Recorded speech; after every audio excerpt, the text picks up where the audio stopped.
要令小朋友唔怕見牙醫，秘密其實係只要揀啱環境，小朋友都可以好配合。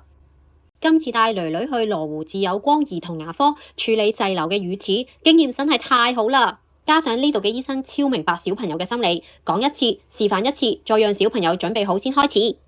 唔逼唔嚇唔夾硬嚟，媽媽全程陪同，成個過程輕鬆到囡囡做完仲問我吓，咁就做完啦。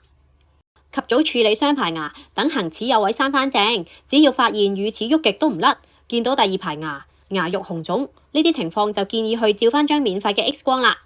呢度檢查同埋照 X 光係唔使錢㗎，需要剝乳齒先會收費。